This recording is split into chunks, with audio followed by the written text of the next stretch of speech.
So this will be another longish film, but it's important that you stop and start and pause and make notes and things.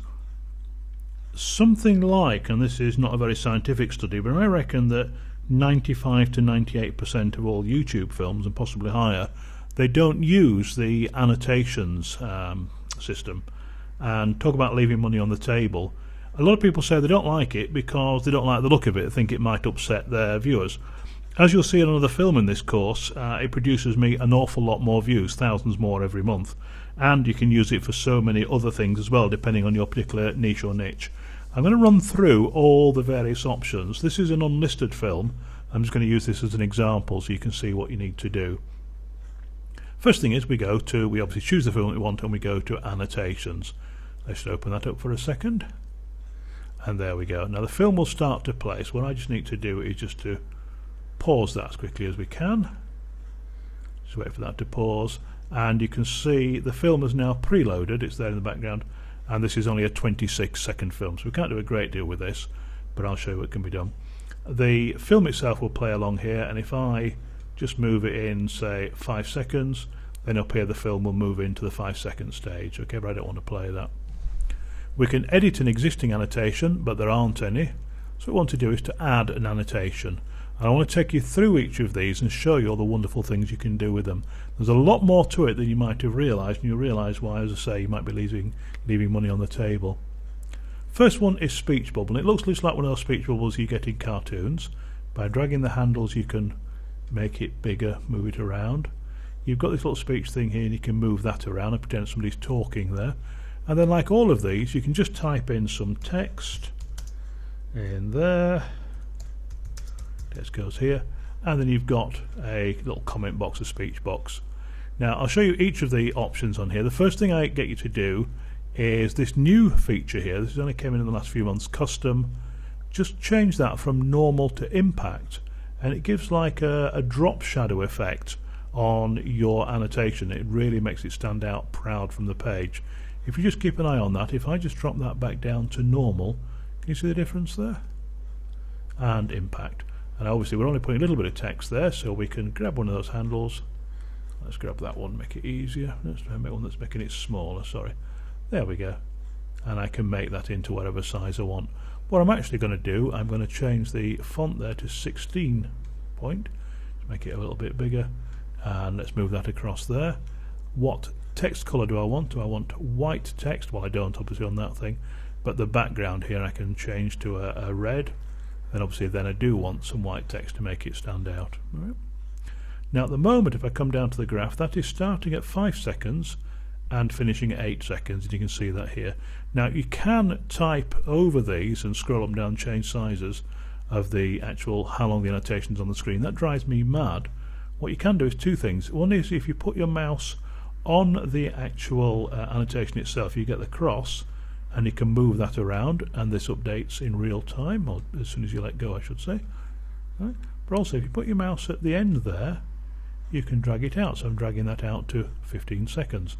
I want it to start at 5 seconds, so at that end, and that then just jumps from 5 to 15 seconds. And if I play that video now, that will appear on the screen from 5 to 15 seconds. So while that particular character was talking or whatever in this example. All right. There's other examples, but I'll show you each of these tools. So you've got the font size, you've got the font colour, and you've got the background colour. You've got white and grey as well there. A strange one.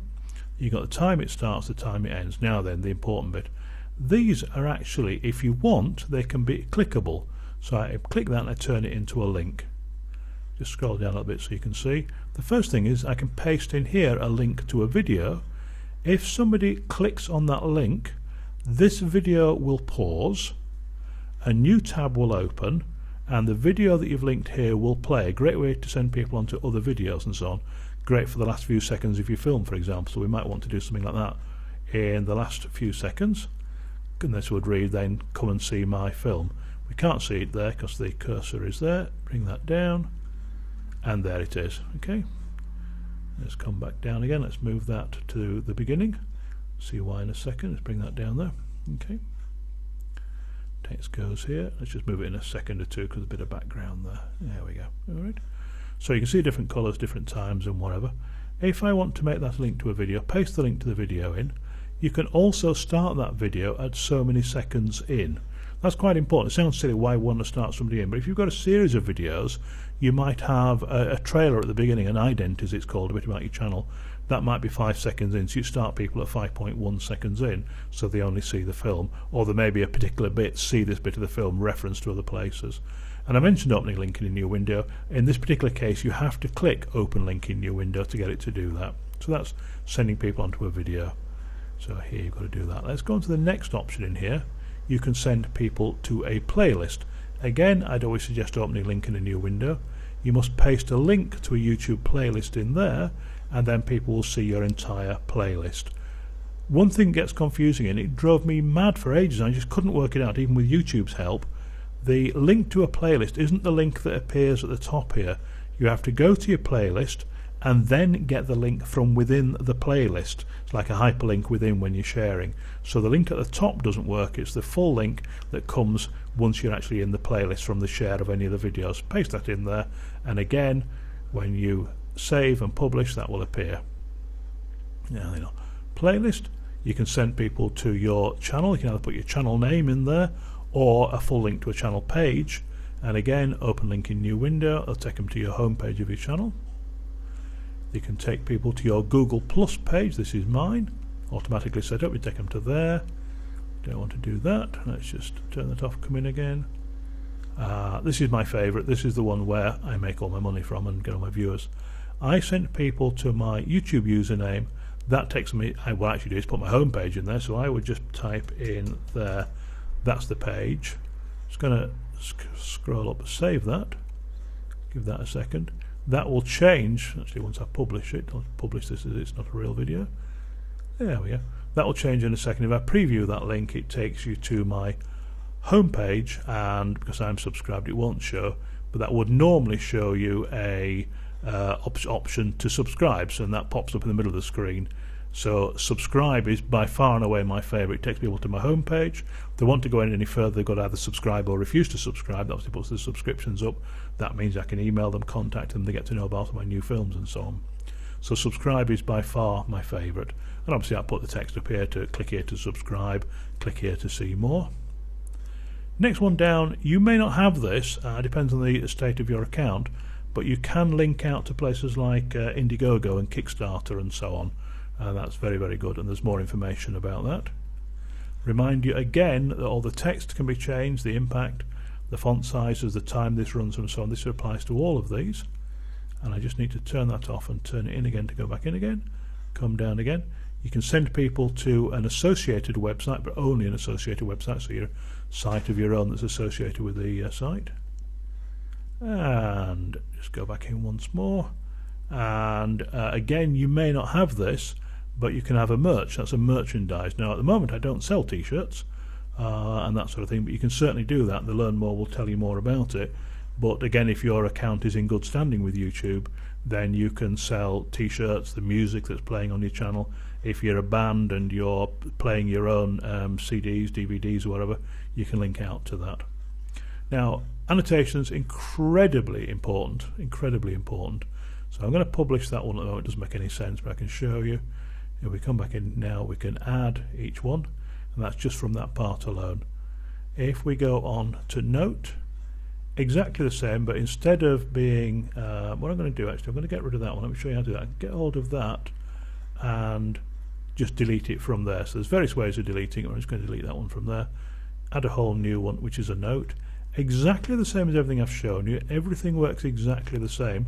The only difference is that instead of, I'll just move the cursor over it, there we go. Instead of being shown on a black screen, probably not the best way of doing it, is it? Let's put it down here, we can see it a little bit better. There we go. And that's where it will appear. And again, the colours will be different as you choose. But the only difference between note and speech bubble is a speech bubble's got a little thing on leading to somebody talking. Okay. Next one we want to do, actually I'll get rid of that one. There we go. And we'll go on to title. This is a huge box here. I'm going to type this in big letters. It's a really easy way of titling your films. And you can see I can move that around. You can go, I've got 72 point there, you can even go higher. and you can work out where it starts and ends. In this case, again, you can just do that. I'll just get rid of that one. Let's drag this one to the beginning. And now if I was to play this film now, you can see title there in different colours. It's only black and white in fairness, and I can change the font size and so on. Okay, you can't send that as a link to anybody. It's a really easy way of titling your films really easily. Let's delete that one. Let's go into the next one, Spotlight. This is the one that confuses people more than anything. So what I'll do, I'll just set that up. Let me just try something around about, say, here. There we go. So let's suppose I want to make the word online here. There we go.